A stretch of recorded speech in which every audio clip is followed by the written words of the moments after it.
Shalom saudaraku di dalam nama Tuhan Yesus Kristus. Bertemu lagi dengan saya, Pendeta Novel Saragi.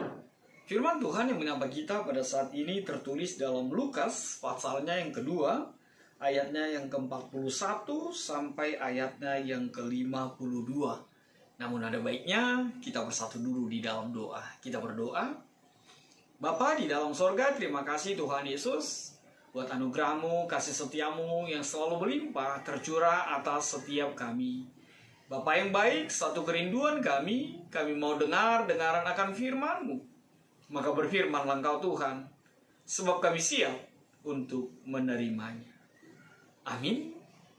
Shalom saudaraku dalam nama Tuhan Yesus Kristus. Seperti yang saya sebut tadi, bahwa firman Tuhan yang menyapa kita tertulis dalam Lukas pasalnya yang kedua, ayatnya yang ke-41 sampai ayatnya yang ke-52.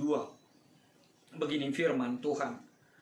Yesus pada umur 12 tahun dalam bait Allah. Tiap-tiap tahun orang tua Yesus pergi ke Yerusalem pada hari raya Paskah.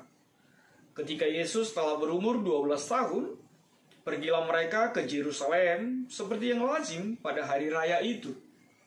Sehabis hari-hari perayaan itu, ketika mereka berjalan pulang, tinggallah Yesus di Yerusalem tanpa diketahui orang tuanya.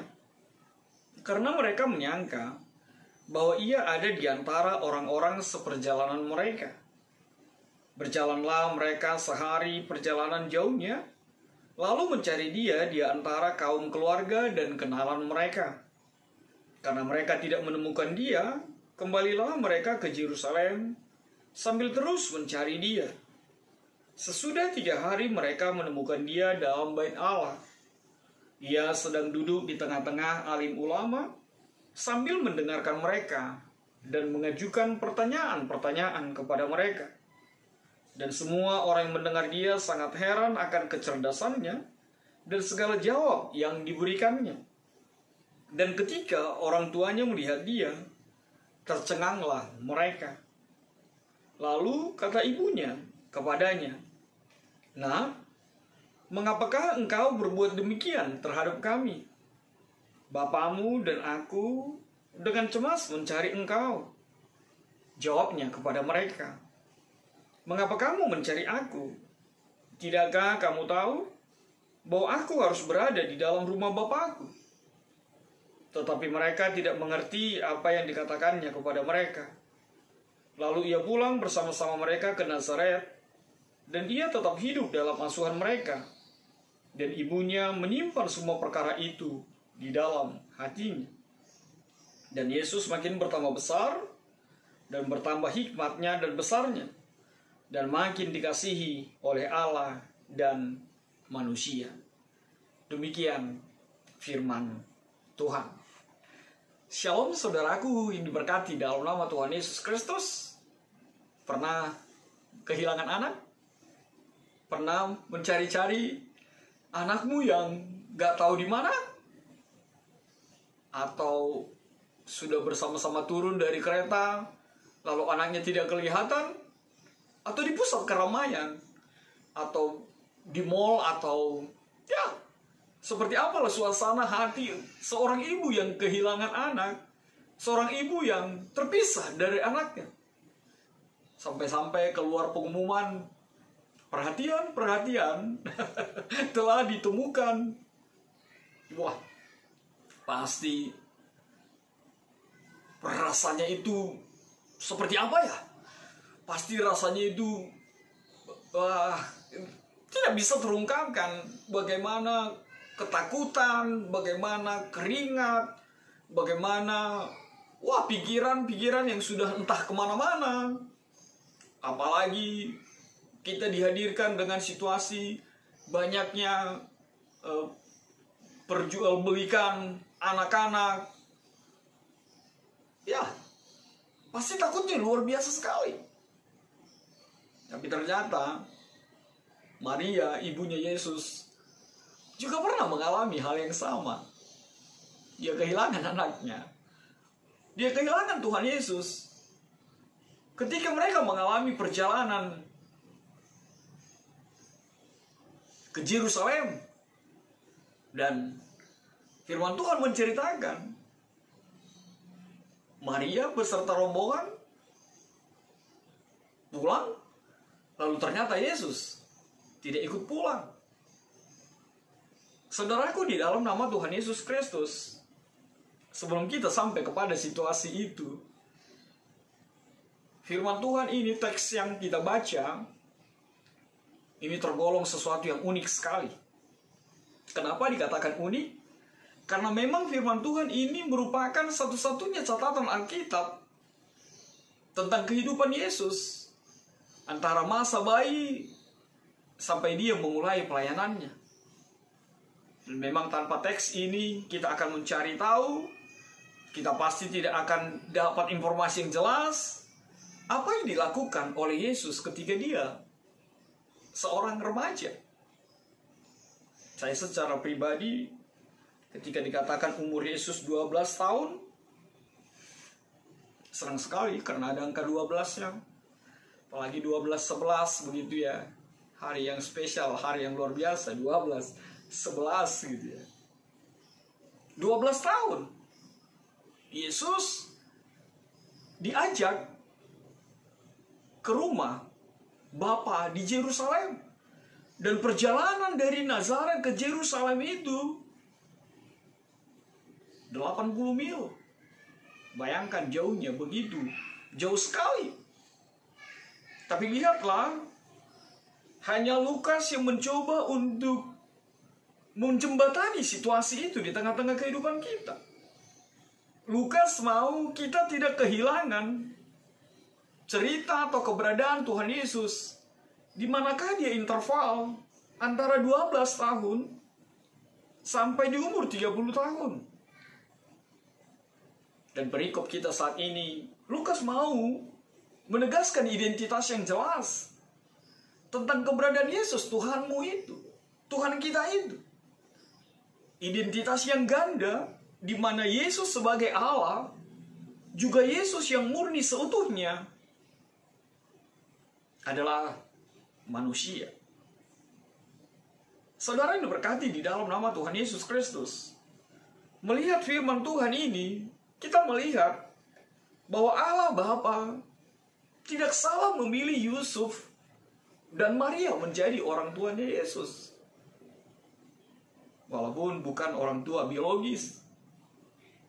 Kenapa saya katakan tidak salah? Lihatlah bahwa di sini kita melihat ada orang tua yang saleh, ada orang tua yang begitu luar biasa mengajar anak-anaknya untuk hidup di dalam kedekatan dengan Tuhannya, untuk hidup di dalam iman percaya yang kepada Allah saja. Maria Yusuf menyunatkan Yesus tepat pada waktunya dan menyerahkan Yesus ke bait Allah untuk pentahiran. Dan firman Tuhan juga mengatakan mereka rutin menghadiri hari raya Paskah. Ayat 41 mengatakan tiap-tiap tahun memperingati bagaimana peristiwa keluaran dari tanah Mesir. Dan Maria juga mengikuti Paskah itu. Kita melihat di ayat 41, 42 dipakai kata mereka.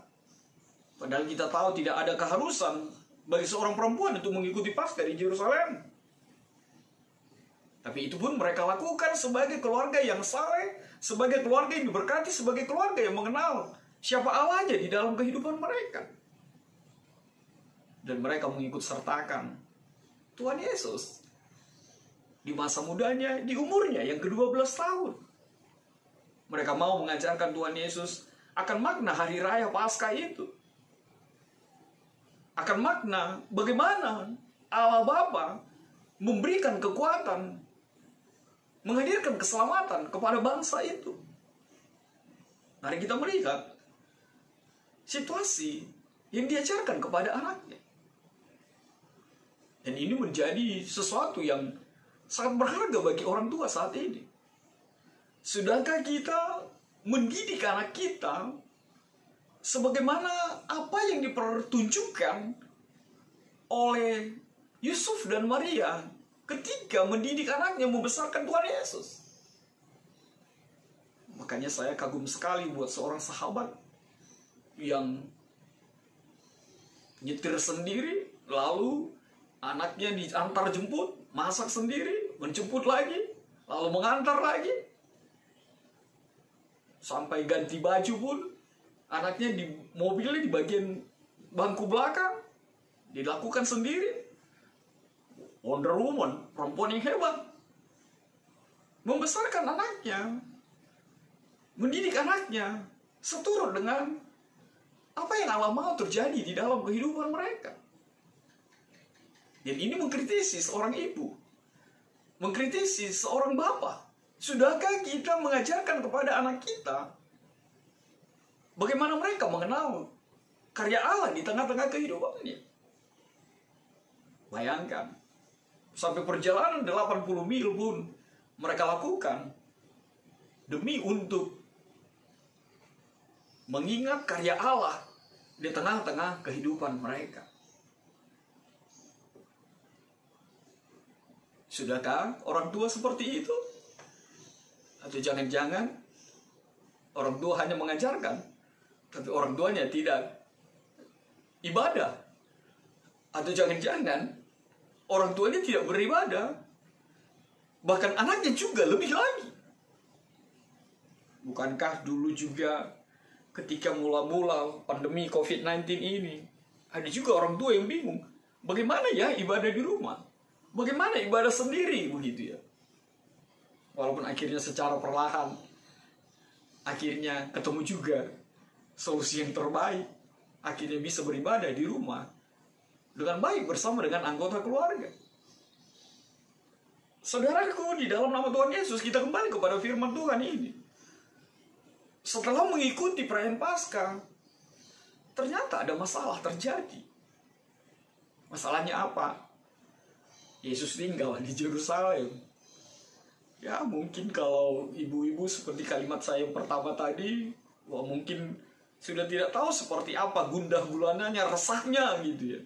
Keringat pun sudah keringat jagung loh barangkali ya. Ya kalau jagung bisa jadi popcorn masih mending lagi. Ini jagungnya tidak berarti. Kegelisahan yang luar biasa sekali. Mereka mencari. Tapi Yesus tidak ditemukan. Bahkan dikatakan, ternyata Yesus tinggal di Yerusalem. Ternyata Yesus berada di bait Allah. Dan itu mereka ketahui setelah mereka berjalan pulang. Memang mungkin bagi kita ini sesuatu yang janggal. Tapi kalau mengingatkan atau mengingat situasi yang terjadi saat itu bukan sesuatu yang aneh. Kenapa? Karena memang biasanya orang-orang yang berziarah ke Yerusalem memiliki kebiasaan dalam jumlah rombongan yang besar, berarak-arak. Kenapa? Karena bisa bicara tentang satu daerah, satu domisili, dan tujuan yang sama. Lalu yang kedua, mereka harus rombongan bersekutu, sebab di dalam perjalanan dari Nazaret ke Yerusalem selalu dimungkinkan ada penyamun, ada perampok yang siap mengintai, yang siap untuk mengganggu perjalanan mereka itu. Dan itu menjadi beban tersendiri bagi mereka ketika itu. Dan itu alasan bahwa mereka harus berbondong-bondong, berduyun-duyun menuju Yerusalem sebagai tempat mereka untuk beribadah. Tapi kita melihat kegelisahan Maria dan Yusuf itu. Mereka terus mencari sampai Tuhan Yesus ditemukan.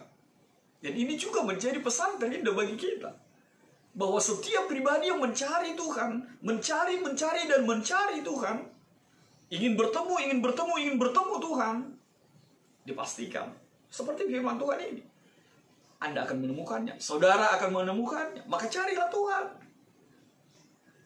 Jangan pernah berputus asa. Jangan pernah menyerah. Di setiap pergumulanmu, di setiap kerinduanmu, carilah Tuhan. Pasti Tuhan menyendengkan telinganya bagimu. Pasti Tuhan akan menyatakan dirinya di tengah-tengah kehidupanmu. Dan sama seperti firman Tuhan melukiskan bahwa akhirnya orang tua Yesus berhasil menemukan dia setelah 3 hari. Banyak penafsir yang berbicara bahwa 3 hari ini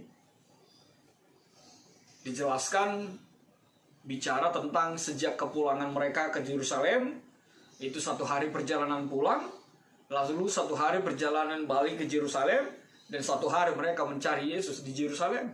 Tapi intinya adalah mereka menemukan Tuhan Yesus. Dan lihatlah apa yang mereka temukan.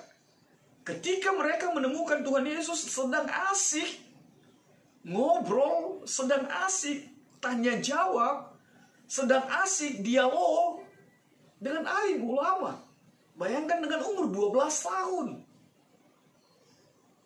Luar biasa sekali. Dan hal yang lebih luar biasa, ketika para rabi itu, pengajar, alim ulama ketiga itu, dikatakan di dalam firman Tuhan ini, mereka tercengang untuk setiap pertanyaan bahkan jawaban yang diberikan oleh Tuhan Yesus. Guru-guru dikatakan di dalam ayat 47, mereka sangat heran. Ini gambaran kualitas keheranan yang luar biasa. Karena apa dipakai kata eksistemi? Adalah keheranan yang bukan keheranan biasa-biasa saja, tapi keheranan yang luar biasa, artinya tercengang. Dikatakan di dalam ayat 47, objek keheranan mereka adalah kecerdasan dan jawaban-jawaban Tuhan Yesus. Dan memang ini bukan hanya bicara tentang IQ, tapi ini bicara tentang sebuah pemahaman. Jadi bukan bicara hanya tentang sebuah kecerdasan intelektual, tapi bicara tentang pemahaman. Makanya bahasa Inggris memakai kata understanding. Jawaban Yesus memang menunjukkan bahwa Yesus itu menguasai, bahwa Yesus itu benar-benar luar biasa tahu tentang kitab suci, tentang Alkitab itu.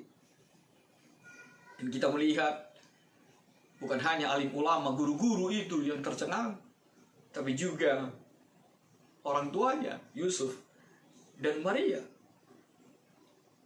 Dan lihatlah, rasa tercengang itu, rasa takjub itu akhirnya membuat mereka bertanya, mengapa engkau berbuat demikian kepada kami? Ayat 48. Itu adalah tanggapan dari Yusuf dan Maria ketika melihat situasi itu. Mereka cemas. Mereka gelisah. Kalau firman Tuhan mengatakan bahasa aslinya odunao, mereka kecemas yang luar biasa. Ya, siapa tidak cemas? Anaknya hilang dan tidak ditemukan sampai 3 hari. Tapi apa yang kita lihat yang menjadi jawaban Tuhan Yesus di dalam ayat 49. Jawaban Tuhan Yesus sepertinya kasar dan sepertinya tidak menghargai kedua orang tuanya.